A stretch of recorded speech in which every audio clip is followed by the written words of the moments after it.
Vamos a tratar en esta ocasión la problemática relativa a las libertades en el ejercicio profesional.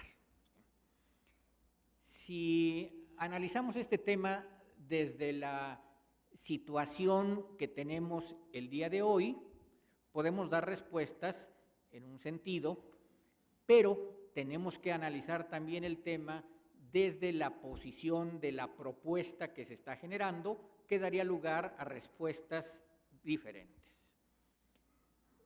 La problemática tiene que ver con diversos ángulos de las libertades reconocidas constitucionalmente en nuestro país. Por una parte, la libertad del ejercicio profesional, cuál es el alcance, cuál es el sentido y sí el condicionamiento que se pretende establecer respecto de la colegiación y la certificación o alguna de las otras modalidades como se enuncia en la propuesta de reforma constitucional, constituyen o no una afectación de esta libertad de ejercicio profesional. Por otra parte, un argumento que ha estado presente durante muchos años, que estuvo presente en la discusión de la ley de 1945, que es el tema de la libertad de asociación. Esto es, si al establecer una colegiación obligatoria, ¿sí?, se violenta o no la libertad de asociación. ¿Cuál es el alcance de esta libertad? En el fondo, de lo que se trata es de analizar si el establecimiento de regulación, de requisitos por parte del Estado para el ejercicio profesional constituye o no un ataque a las libertades individuales. Máxime que a través de la reforma constitucional del año 2011, en el texto constitucional se incorpora una nueva disposición que le da reconocimiento no solamente a los derechos que expresamente el texto constitucional reconoce, sino que da entrada a aquellos derechos que estén reconocidos en instrumentos internacionales e influidos por decisiones de tribunales internacionales.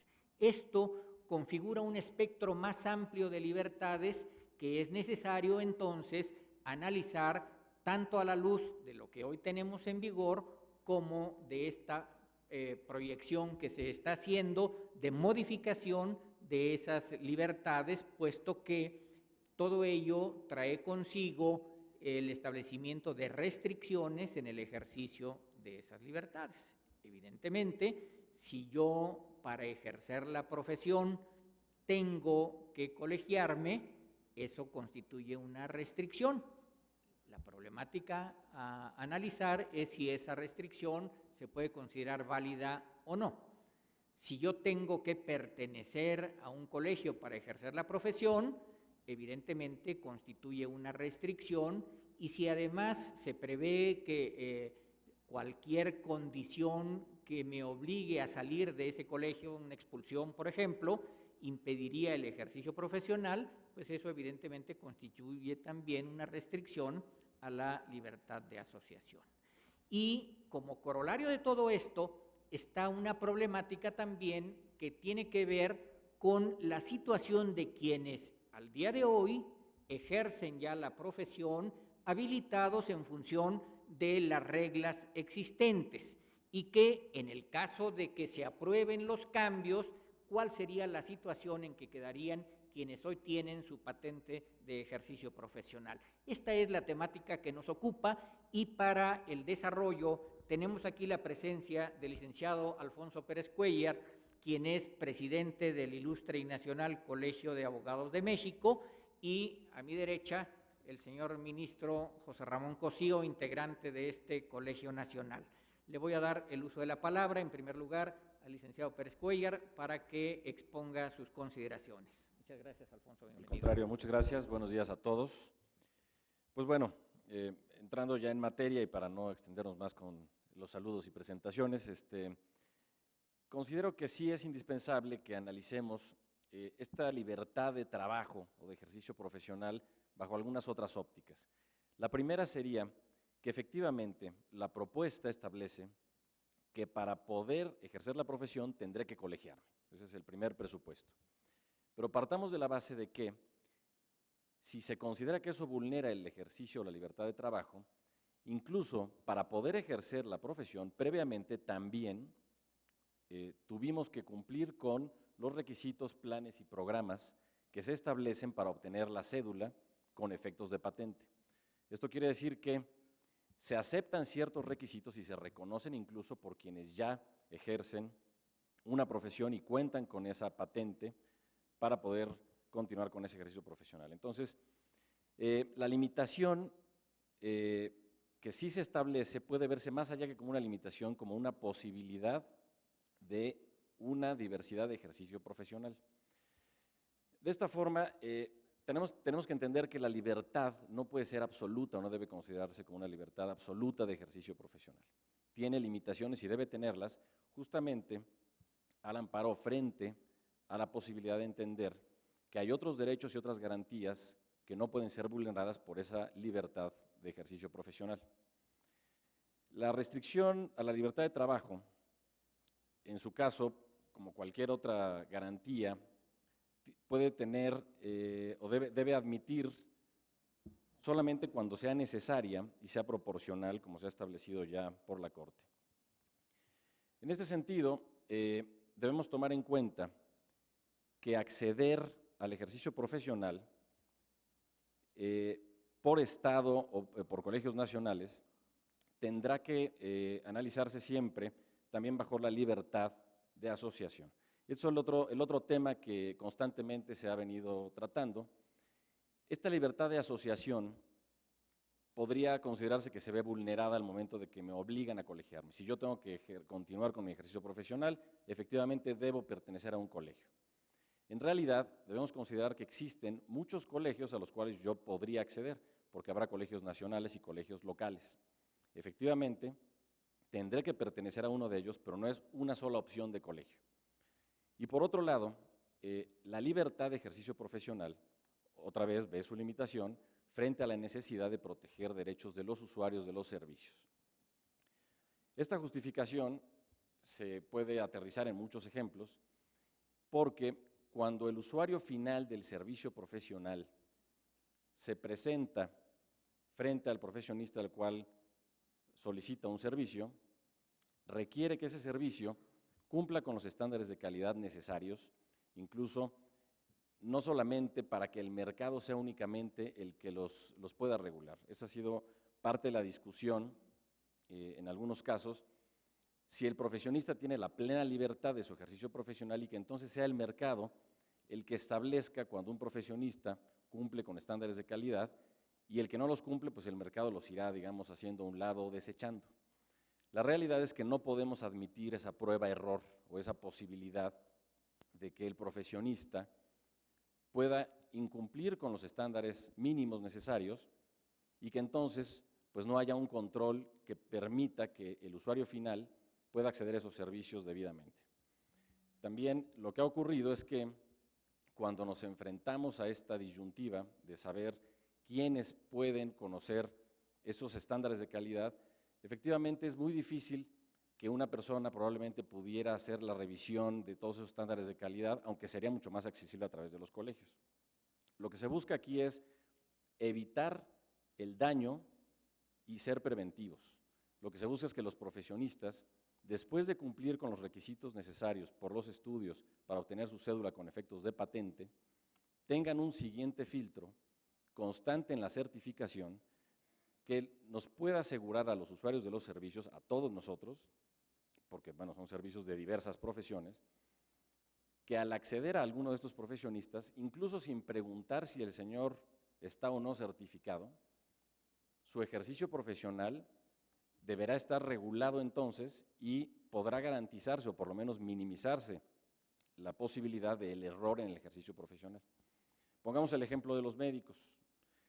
¿Qué ocurre muchas veces? Pues una persona se puede presentar ante un lugar de urgencias en un hospital, donde, bueno, pues lo lógico es que pues haya profesionistas capacitados y es lo que uno espera, poder contar con ese servicio profesional adecuado y suficiente. En ese momento, el usuario del servicio no puede probablemente en ese momento no hay ni capacidad, ni tiempo, ni posibilidad de pensar si efectivamente esa persona está o no colegiada. Pero los mecanismos ya establecidos evitarán que ese médico que no esté con esos estándares suficientes continúe trabajando probablemente en ese hospital. Pongo el ejemplo de los médicos y es muy interesante porque existen ya asociaciones y existen academias y existen regulaciones que ya vinculan el ejercicio profesional con métodos de certificación. Entonces, volviendo a este ejercicio de libertad profesional, esa libertad se ve limitada, forzosa y necesariamente cuando los derechos que se están protegiendo son los del usuario del servicio profesional o de muchos usuarios del servicio profesional. De esta manera, para nosotros es importante considerar, por ejemplo, también para los abogados, y bueno, pues es el ejemplo del que creo que verdaderamente puedo hablar, porque es un restablecimiento de la colegiación obligatoria. En México ha habido colegiación obligatoria, efectivamente existió desde el virreinato y tuvimos una colegiación efectiva, efectivamente sí funcionó, pero debemos tomar en cuenta que no nada más es un hecho histórico. La experiencia internacional establece y nos ha demostrado que prácticamente en el caso de los abogados, para hablar con datos reales, porque no quisiera hablar de otras profesiones, la colegiación profesional funciona prácticamente en toda Europa. Funciona en Estados Unidos, en Canadá, funciona en algunos países Centro y Sudamérica, existe colegiación obligatoria en Brasil, en Argentina, en Panamá, también hay colegiación obligatoria en Australia, en Nueva Zelanda, y esos sistemas están probados, no es una ocurrencia, no es una idea que de pronto surgió para pretender colegiarnos sin tener una comparación real de qué sucede en otras latitudes. Como he dicho, los derechos a proteger son los del usuario final. Y el mercado, insisto, no debe ser el simple regulador. Necesitamos organismos que puedan permitir que esa calidad de servicios que cualquiera de nosotros estamos esperando pueda verdaderamente verificarse. Hay discusiones en el sentido de establecer que probablemente, pues ¿para qué establecer los colegios y los mecanismos sancionadores y para qué coartar esa libertad profesional si existen medios jurisdiccionales para poder resolver conflictos con profesionistas? ¿Para qué generamos un colegio y abrimos una estructura nueva o modificamos las existentes si yo puedo ir a establecer una queja o una denuncia o una demanda en contra de un profesionista que incumpla con los estándares de calidad? Bueno, pues porque lo que queremos evitar es llegar hasta ese punto límite final. Lo que pretendemos es ser preventivos, que entonces el profesionista que cumple con los requisitos establecidos por los colegios, con los estándares de calidad y también de ética en el ejercicio profesional, continúe en su ejercicio.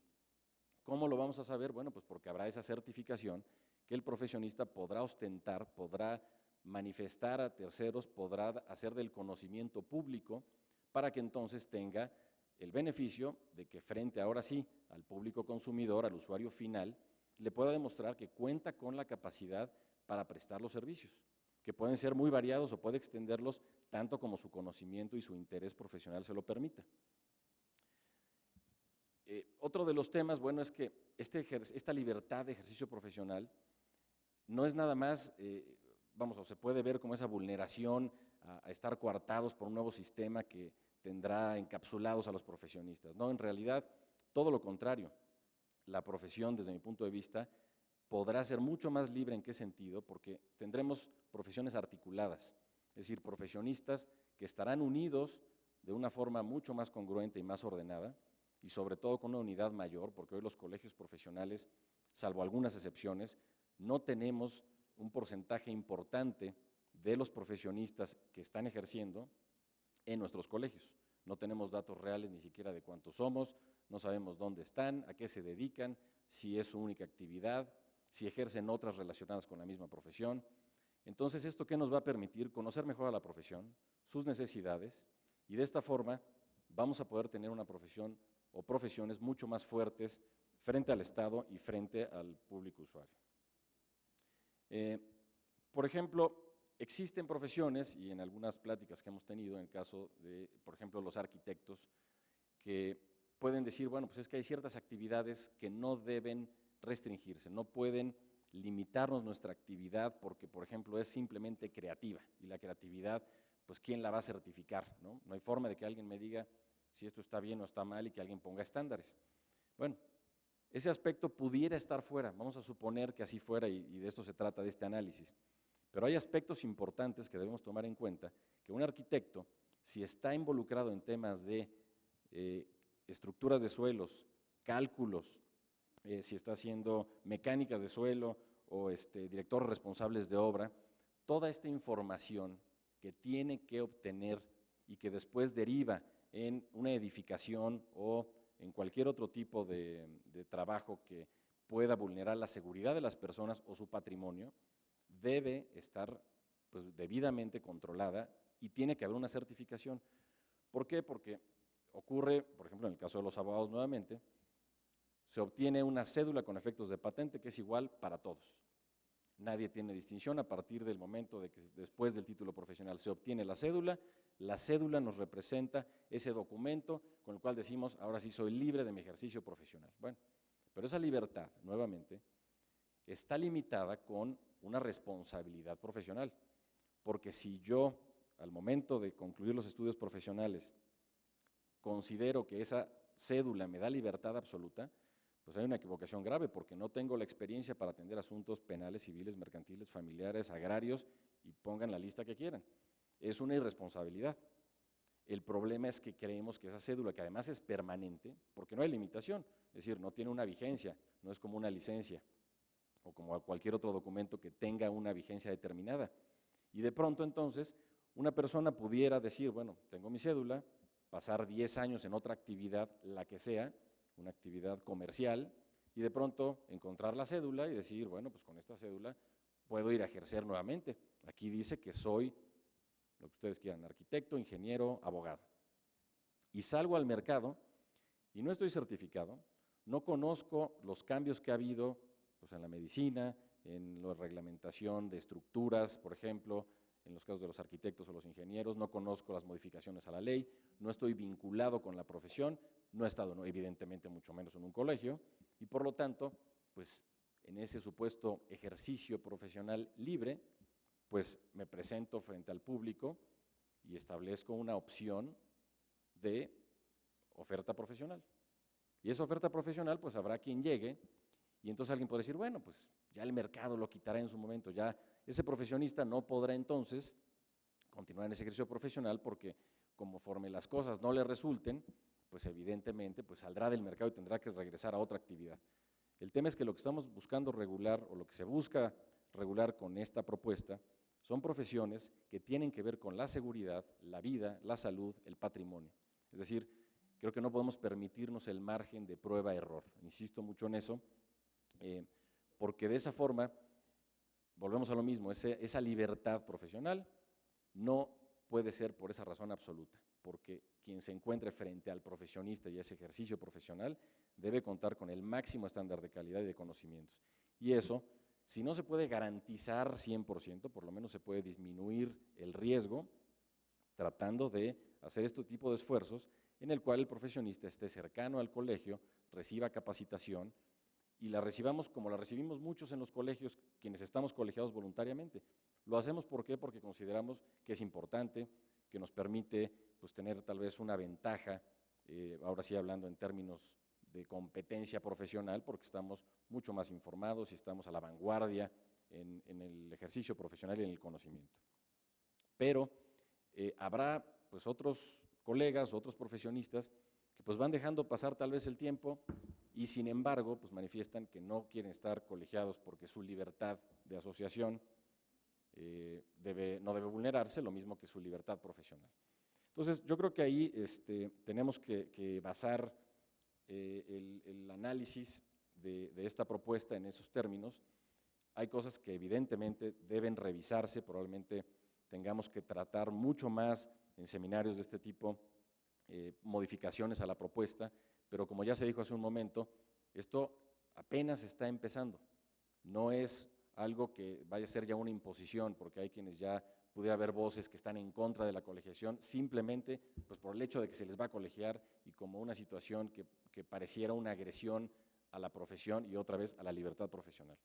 Nada de eso, la intención es claramente fortalecer a las profesiones a través de mecanismos ordenados, pero además que no nada más sean voluntarios, sí tiene que ser mediante una regulación clara y específica, para que de esta forma pues no tengamos un margen simplemente de que si a mí me parece adecuado o no. Entonces, y para cerrar un poco en ese aspecto, en la parte de la ética profesional, habrá quien diga, bueno, pues es que en mi ejercicio de libertad profesional, pues ¿quién me va a venir a decir a mí qué es lo bueno y qué es lo malo, no? ¿Por qué me van a venir a vulnerar mi consideración de lo ético o lo deontológico? Bueno, lo que pasa es que hay estándares también mínimos, hay propuestas de códigos de ética que los colegios podrán o no tomar, ya existen propuestas, pero ¿qué es lo que se busca? Ejemplos, que el usuario del servicio profesional conozca el costo de los servicios profesionales, es indispensable, y que los conozca de antemano, que además sea informado de los trámites, procedimientos, tratamientos, juicios o de cualquier situación que tenga que ver con ese ejercicio profesional.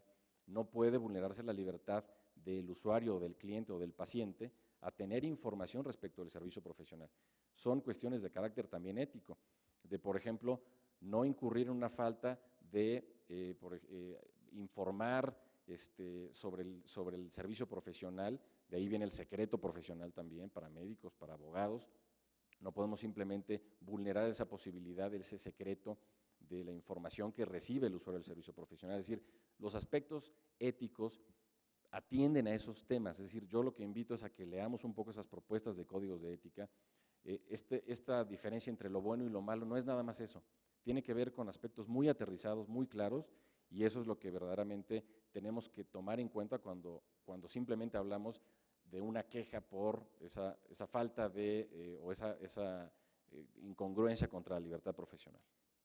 Gracias. Muchas gracias, Alfonso.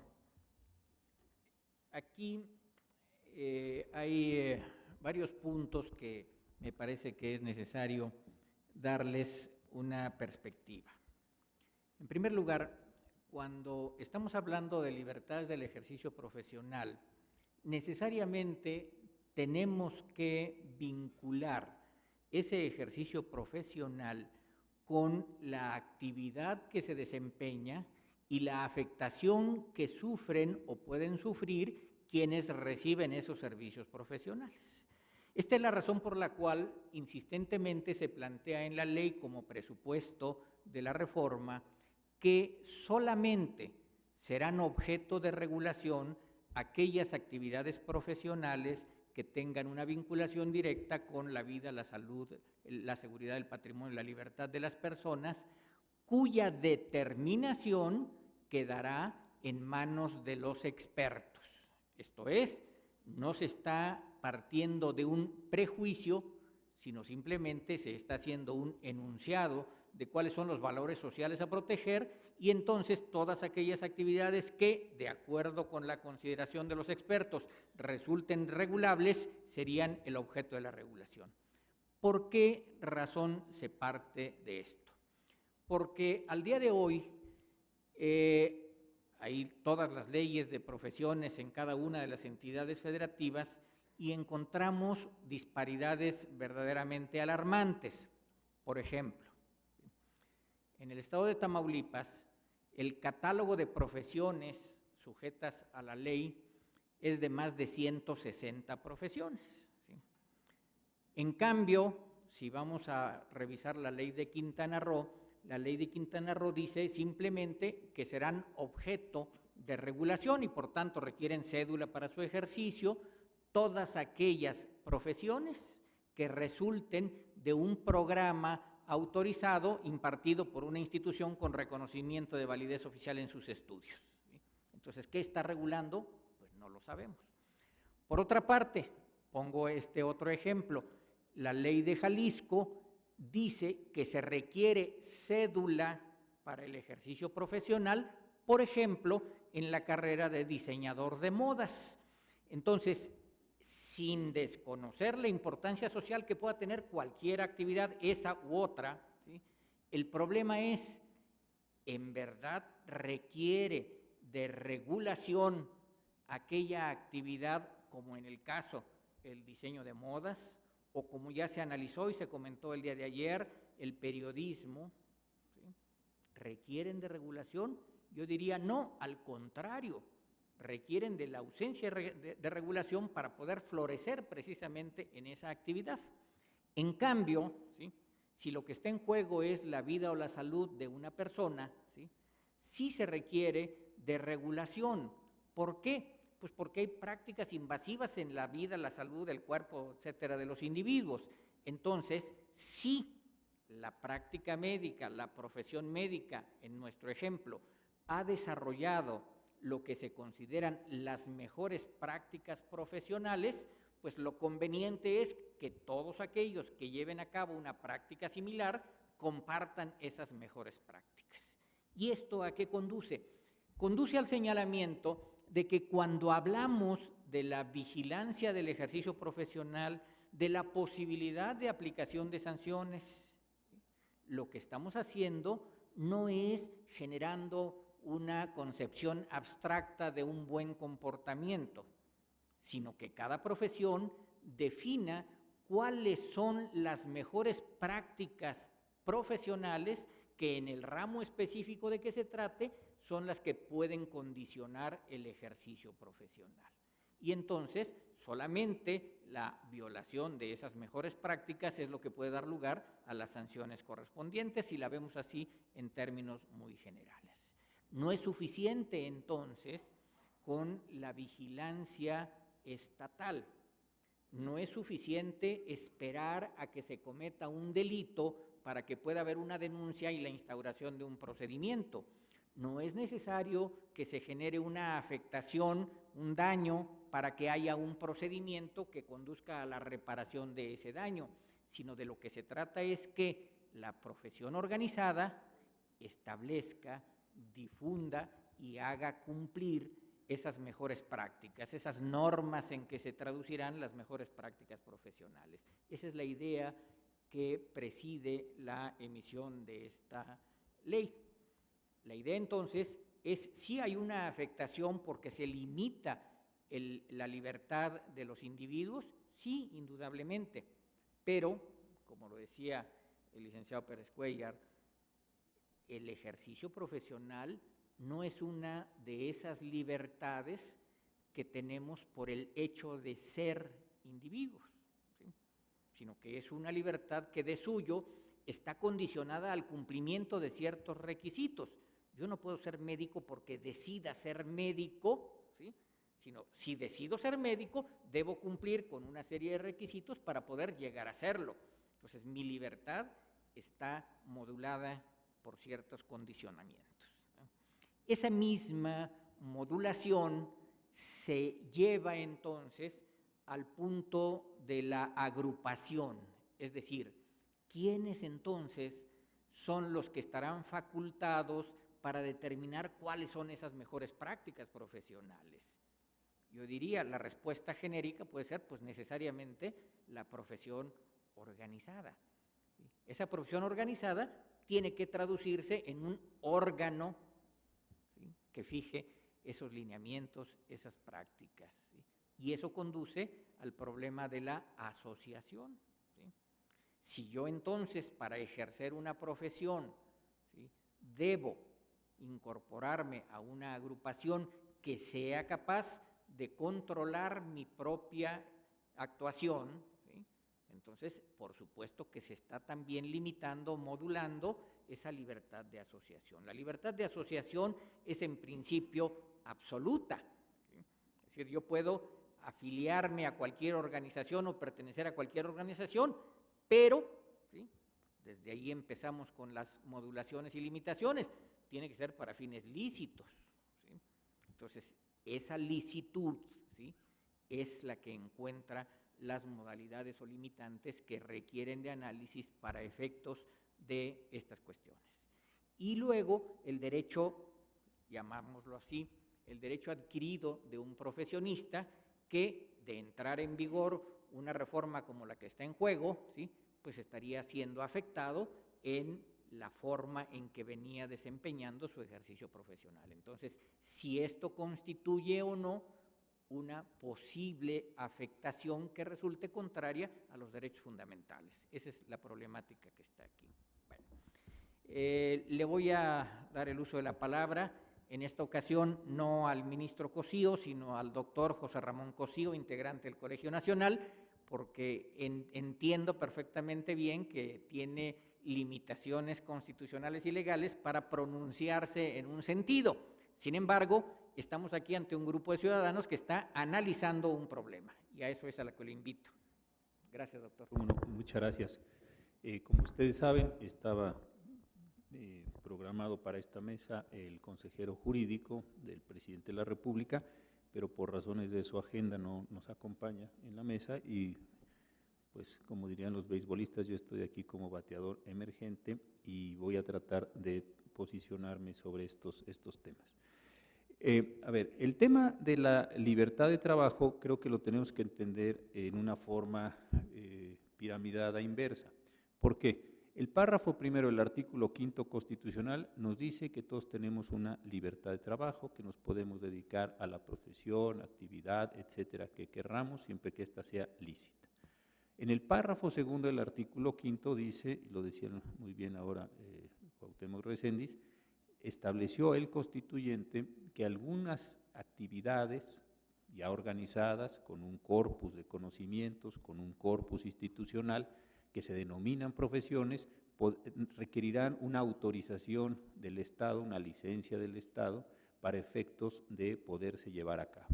De forma tal que dentro de la totalidad de las actividades humanas que, insisto, la Constitución en principio nos permite realizar aquí y en prácticamente todos los países del mundo, después se dice, si quieres, sin embargo, realizar, aplicar, desempeñar determinado tipo de tareas, ahí sí te voy a dar yo una licencia. Si no tienes esa licencia, consideraría yo que estás realizando una actividad ilícita y consecuentemente te sancionaría administrativa o inclusive penalmente. Muy bien. Lo que esta reforma está haciendo es todavía piramidar un poco más esta condición de lo general hacia lo particular. ¿Por qué?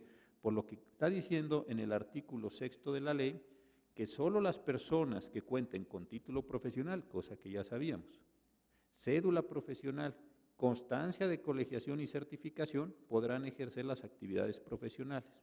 Entonces, lo que decíamos ayer, y ahora repetió también muy bien el maestro Reséndiz y Eliseo Pérez Cuéllar, es dentro de la totalidad de las actividades que ya definió la ley por mandato de la Constitución, que van a ser profesionales, dentro de esa profesión, la medicina, el derecho, la ingeniería, etcétera, algunas actividades sí y algunas actividades no van a tener un tratamiento particular. Poníamos ayer, aquí está el presidente de la Academia Nacional de Medicina, el doctor Ruelas y el doctor Wolper, que intervendrán en la siguiente mesa, poníamos ejemplos ayer en relación con los médicos en el sentido de que pues médicos titulados, egresados de una facultad, son muchos, pero algunos en sus actividades sí realizan actos muy específicos que tienen que ver con la vida y la salud, desde luego, pero otros miembros de la misma profesión no realizan esas actividades porque están en investigación biomédica o en investigación farmacéutica o están en temas de salud pública, viendo situaciones poblacionales, de forma tal que podría considerarse, o no, simplemente lo apunto como un problema, que ellos no están vinculados y esa actividad, digamos la académica, probablemente no tendría por qué estar colegiada, pero eso dentro de la propia profesión. Entonces, aquí lo que está haciéndose en esta ley, insisto, es incorporar el requisito más de, en esas actividades que se considere que sí están vinculadas con vida, actividad, etcétera, dentro de una profesión, vamos a requerir que esas personas, primero, se colegien. Y en segundo lugar, una vez que lo hayan realizado, que periódicamente obtengan una certificación. ¿Cuál es la consecuencia importante de esto? Que a pesar de que tengo una libertad de trabajo, que ya está restringida por mi título profesional, puede ser que teniendo ese título yo no pueda desempeñar mi profesión. ¿Por qué no puedo desempeñar mi profesión? Porque no me he colegiado o me expulsó mi colegio. O no me he certificado porque no he querido hacerlo o porque fui y simplemente no aprobé ese tipo de exámenes. Entonces, aquí es donde me parece que se presenta el problema finalmente de la libertad de mi profesión, de mi ejercicio, de mi libertad de trabajo y que se va entonces modulando de una forma muy compleja. Desde luego que las razones para saber por qué o de determinar por qué ese tipo de actividades profesionales dentro de la profesión deben o conllevan colegiación y conllevan certificación, desde luego que son muy explicables, las han dicho a lo largo del día de ayer, el día de hoy, y claramente hoy tanto Eliseo Pérez Cuéllar como Cuauhtémoc Reséndiz. Es decir, porque estamos hablando de elementos que le son importantes a la colectividad, que en las funciones de un Estado que va regulando cierto tipo de actividades para generar condiciones más o menos normales de convivencia, son precisas de regular, eso creo que está justificado. Ahora, el problema entonces está en este conflicto que se puede dar entre mi libertad primaria de trabajo y las modalidades de la regulación. ¿Por qué? Porque no es el Estado el que directamente, como autoridad en el sentido tradicional, está incorporando estas modalidades. Los colegios van a ser instituciones privadas y esas instituciones privadas tienen la posibilidad de impedirme que me dedique a mi profesión, a pesar de que tenga título, si no me admiten o me expulsan. Y un ente certificador puede impedirme que me dedique a mi profesión si considera que yo no estoy apto para aprobar los exámenes periódicos de certificación. Esto entonces genera un conflicto jurídico extraordinariamente importante y que estoy seguro que esto va a tener, así como en otros países existe una larga literatura, un muy importante tema, hasta un subsistema, digamos, si cabe esta expresión, profesional de regulación, de defensa de la profesión, en fin, si ustedes van a una librería especializada en materia jurídica en Estados Unidos, en Inglaterra, en Francia, verán que hay secciones específicas de responsabilidad profesional y todo lo que tiene que ver con la organización de las profesiones, porque sí es un tema no solo de regulación, sí es un tema de conflicto importante, insisto, porque las personas no están pudiendo llevar a cabo una actividad para la cual se prepararon.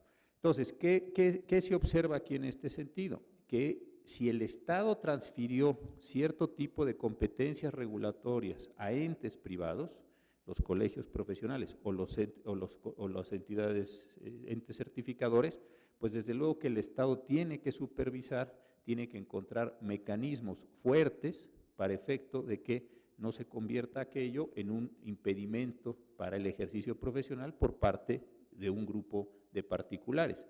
Esto tiene solución, ¿por qué? Porque la propia ley reconoce que si se me expulsa de un colegio, no se me deja participar en un colegio o el ente certificador me reprueba, vamos a decirlo así, yo tengo la posibilidad de impugnarlo esto primero ante la autoridad administrativa y desde luego llevar después esa resolución de la autoridad administrativa como acto reclamado a un juicio de amparo y entonces sí hacer una pregunta muy importante en términos constitucionales en el sentido de este colegio profesional que no me deja participar o que por sus decisiones me impide llevar a cabo mi profesión, es un colegio que tiene la seriedad, que está instituido, que opera por sus estatutos, etcétera. Digamos, me voy a preguntar ahí si las competencias, la organización, los procedimientos seguidos por ese colegio satisfacen o no satisfacen los elementos constitucionales.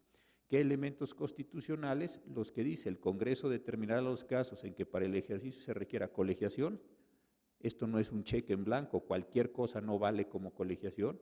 Certificación periódica, tampoco cualquier cosa vale como certificación periódica o cualquier condición especial, así como las modalidades y términos de cumplimiento de dichos requisitos. Creo que los jueces, finalmente, la autoridad administrativa en principio, pero más que todo resolviendo las contingencias del caso, pero después los jueces constitucionales, los jueces de distrito, los colegiados y la Suprema Corte, desde luego, tendremos una nueva tarea y esa tarea consistirá en ver si la organización de ese colegio, si los estatutos de ese colegio, si los procedimientos de ese colegio, si las instancias de ese colegio satisfacen o no un estándar constitucional como para poder impedir, insisto, a una persona que no ejerza su profesión. Y lo mismo con los entes certificadores. Los conocimientos que se están preguntando, la forma de los exámenes, el corpus que está allí puesto es el adecuado, es obsoleto, es razonable, etcétera. Creo que esto es lo que puede llegar a suceder. ¿Por qué? Porque esas instituciones privadas, al habérseles, voy a usar esta expresión un poco en sentido metafórico, transferido tantas atribuciones desde el Estado, pues esas instituciones privadas tienen que satisfacer requisitos constitucionales de una extraordinaria importancia. Y entonces si el Estado entra a preguntarse si eso que están haciendo estas instituciones privadas con atribuciones delegadas son o no son adecuadas. Ayer al finalizar más bien al contestar una pregunta, el abogado general de la Universidad Nacional, el doctor Luis Raúl González Pérez, marcó un punto que también es muy importante.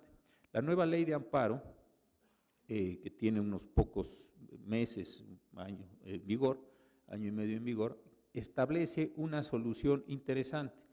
Antiguamente el juicio de amparo, como muchos de ustedes saben, solo procedía contra actos de autoridades estatales en el sentido federales, locales, como actos de Estado. Entonces sí, procedía contra policías, contra jueces, contra legisladores, etcétera. Pero siguiendo una tendencia mundial que se ha venido generalizando, la nueva ley de amparo también permite que se promuevan juicios de amparo contra actos de particulares que puedan afectar mi esfera de derechos humanos. Yo creo que este es uno de los casos típicos en los cuales un acto de particular sí puede tener gravísimas consecuencias sobre mis derechos humanos por la sencilla razón de que precisamente me está impidiendo mi libertad de trabajo. Creo entonces que la situación de la libertad en el sistema de colegiación, que es el tema de esta mesa, sí se va a reconstituir completamente. Y repito la idea para terminar. Tengo una libertad general con una restricción a título, con otra restricción a colegiación, con otra restricción a certificación, y eso está entregado a unos particulares que se han asociado y que están funcionando en ese sentido. Consecuentemente, si mi restricción proviene de este conjunto de actos, pues también tengo los medios de impugnación para revisar no solo los actos concretos de esas asociaciones o de esos entes o de esos colegios, sino la estructura general de ese propio colegio, de sus propios actos y de esas propias condiciones de certificación. Hace muchos años leí en un periódico inglés que hacían un cálculo muy interesante, no explicaban la metodología, pero decían, ahora que el Reino Unido ha entrado al sistema de los derechos humanos en Europa, calculaba este periódico en su sección jurídica que un porcentaje X, y además daba el número si ya no lo recuerdo, que se iba a emigrar un porcentaje de la profesión jurídica hacia la defensa de los derechos humanos, X porcentaje. Era muy interesante la nota. Yo creo que aquí también va a acontecer algo interesante en el sentido de que como este tipo de actividades regulatorias se van a empezar a convertir en actos de autoridad y van a potencialmente lastimar el derecho a la libertad de trabajo de las personas, me parece que podríamos observar que también un segmento de la profesión, aquí no estamos tan especializados como en Gran Bretaña, pero un segmento de la población puede también, jurídica del país, puede emigrar y empezarse a ocupar de asuntos profesionales, no solo desde luego de los abogados, sino del resto de los profesionales cuyas actividades se han considerado merecedoras de esa regulación adicional, colegiación más certificación, para efectos de ir defendiendo también en este sentido. Entonces, creo que esta parte también del problema puede, desde luego, llevarnos a tener la prevención de que no todos son los colegios, no todos son los particulares, y que hay un conjunto de medios de defensa precisamente porque en el origen está el ejercicio de una libertad de trabajo, que me parece que es el elemento básico a partir del cual vamos construyendo y vamos regulando. Muchas gracias. Gracias, doctor. Como lo hemos venido haciendo en las sesiones anteriores, abrimos a las preguntas de ustedes y cerraremos con la participación de nuestros expositores. Si hay alguna pregunta, por favor.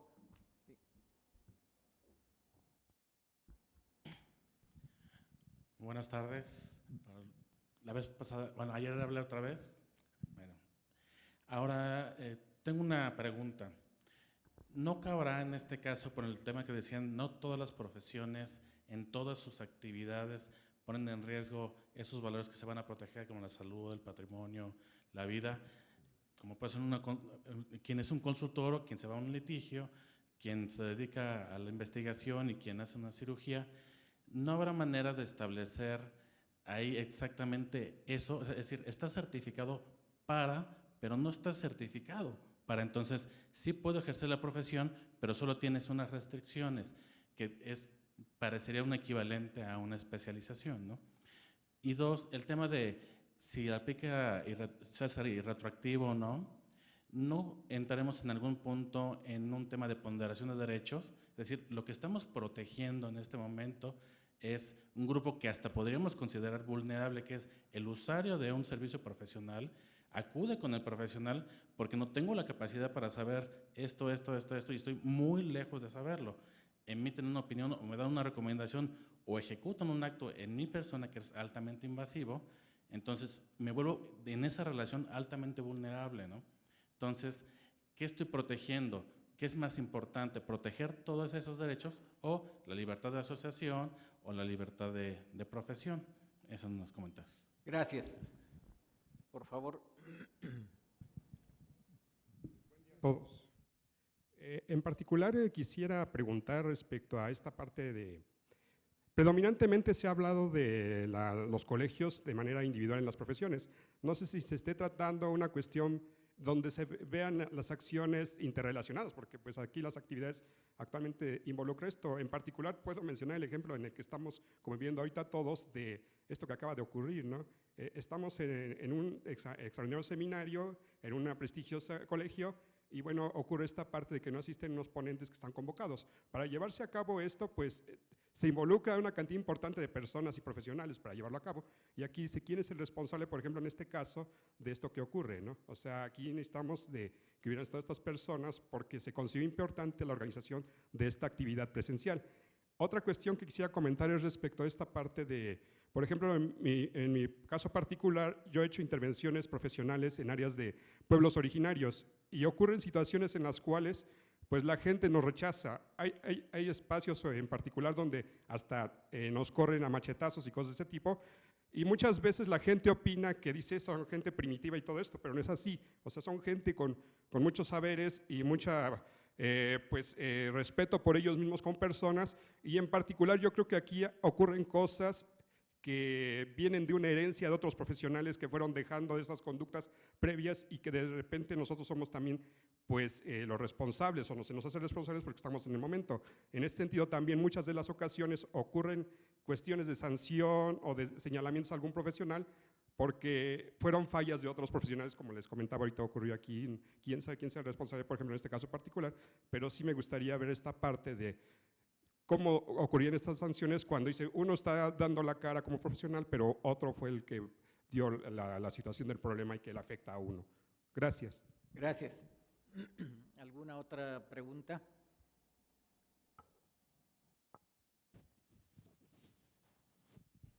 Gracias, buenas tardes. Bueno, yo considero que la obligatoriedad de colegiación y la certificación no debería ser tan rígida. Es decir, te colegias y te certificas o simplemente aunque tengas título no puedes ejercer. ¿Por qué?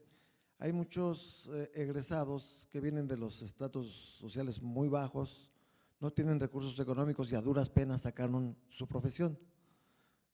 Algunos pasarán por crisis económicas, quebraron negocios, qué sé yo, y ese simple hecho sería una limitante para que pudiera salir avante de sus apremiantes situaciones ejerciendo su profesión. Pero si tiene la limitante de que o te colegias y además te certificas y no ni sueñas en ejercer tu profesión, pues ya está fuera de la jugada. O sea, yo creo que no debe ser conveniente coartar así con ese tipo de rigidez a los aspirantes a ejercer una profesión.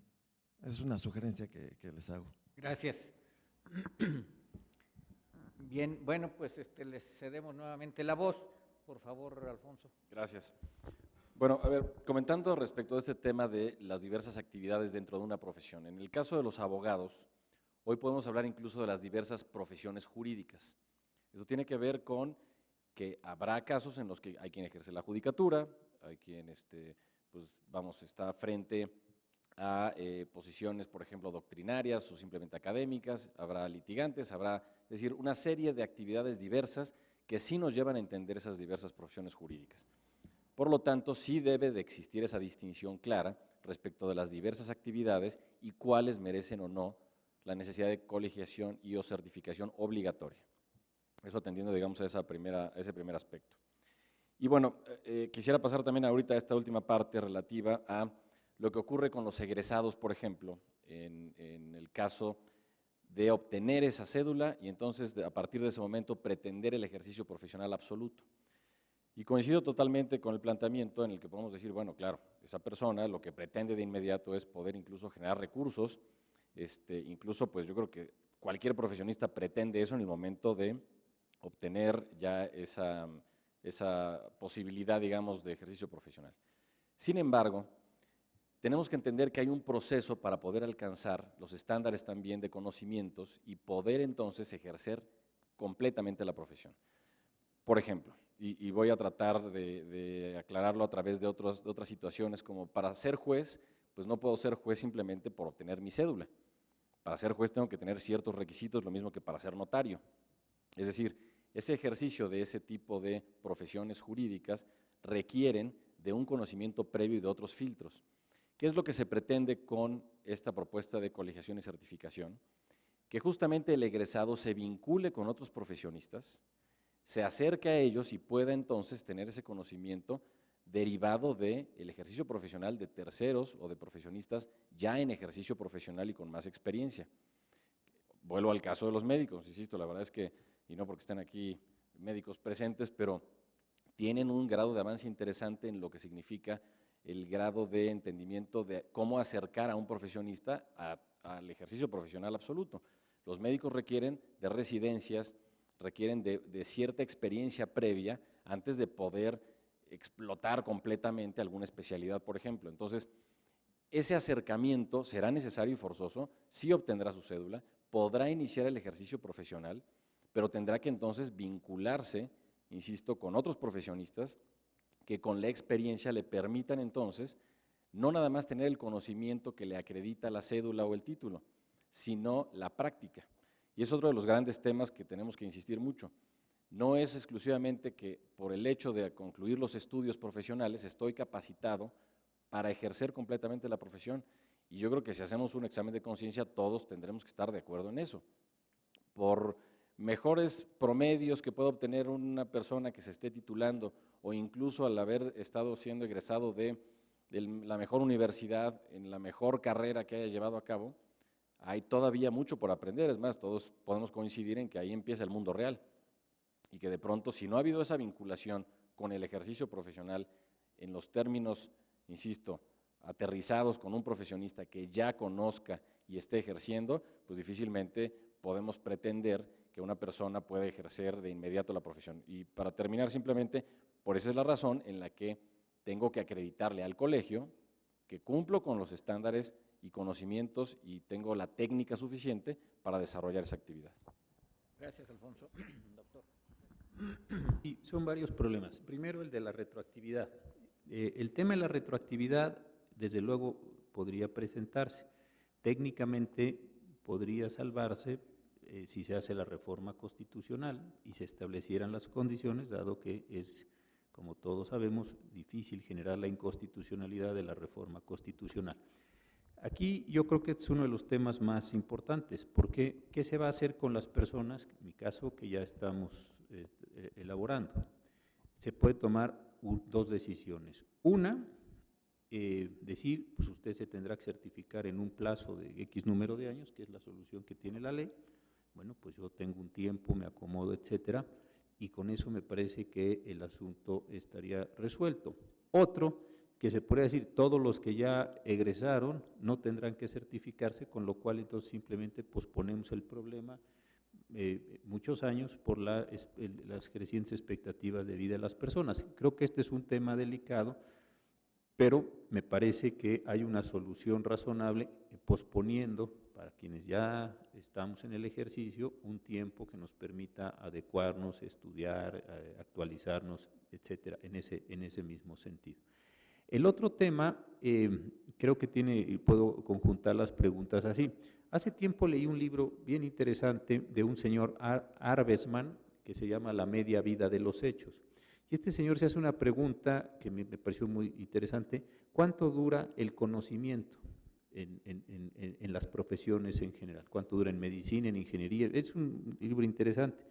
Y esto se da cuenta un señor que le dan una dotación para una universidad de Gran Bretaña en Asia, en Indochina, en los años 50, y ve que las revistas van teniendo como un cierto ritmo, porque las apila cuando llegan las revistas y se da cuenta que hay años que crece y hay años que disminuyen el grueso de los volúmenes de los... Es un asunto muy, muy interesante, hasta divertido.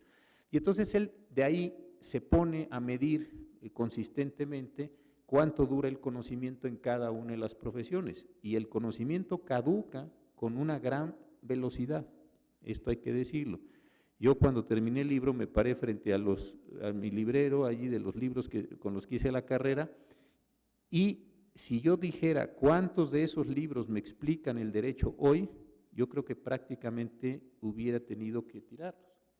No en unas materias tan dinámicas como las que trabaja el maestro Reséndiz, que es el derecho fiscal, que ahí pues sí es casi por días, ¿no?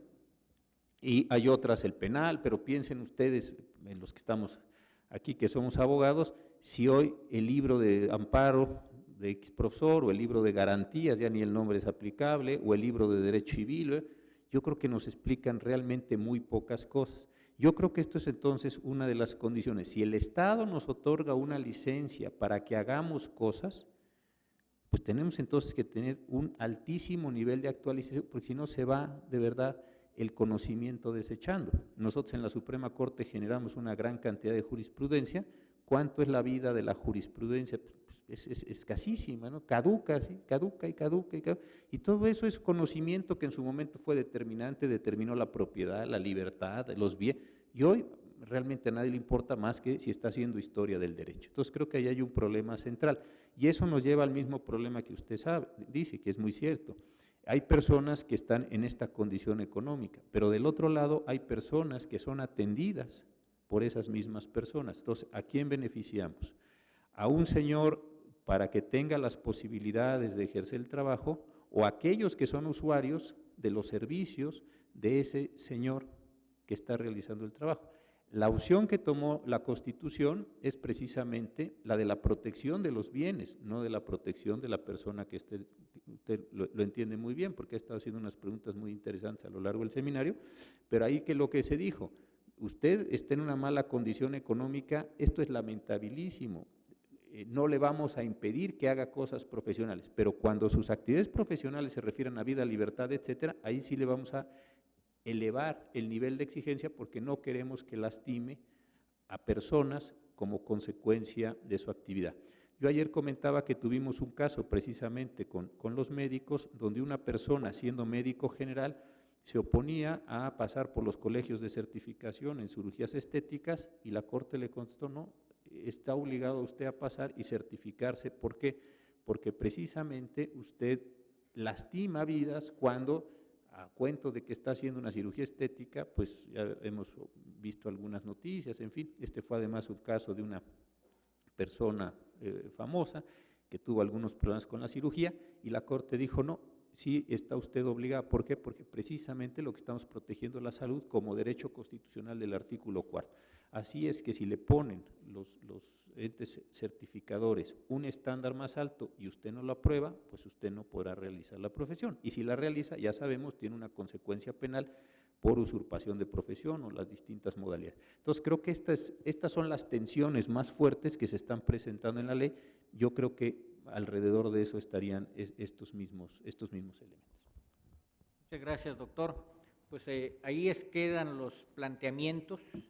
Yo simplemente agregaría para finalizar esta mesa que no solamente debemos estar atentos a lo que se ha dicho o se pueda decir en el ámbito de nuestro país, sino que es indispensable también recoger las experiencias internacionales. Y en este momento hay un número importante de experiencias internacionales en donde los tribunales se han pronunciado acerca del alcance de estas libertades. Y, por ejemplo, el establecimiento de parámetros tales como la razonabilidad de las medidas limitantes, pues es algo que se tiene que examinar. Entonces, no se trata de establecer barreras o regulaciones simplemente para impedir el ejercicio profesional, sino establecer medidas que se traduzcan en una elevación de la calidad del ejercicio profesional.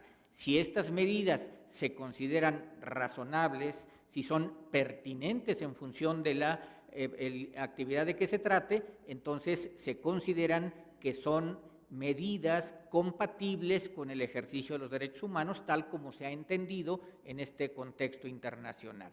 Bien, pues nuevamente agradezco a todos su presencia, su participación.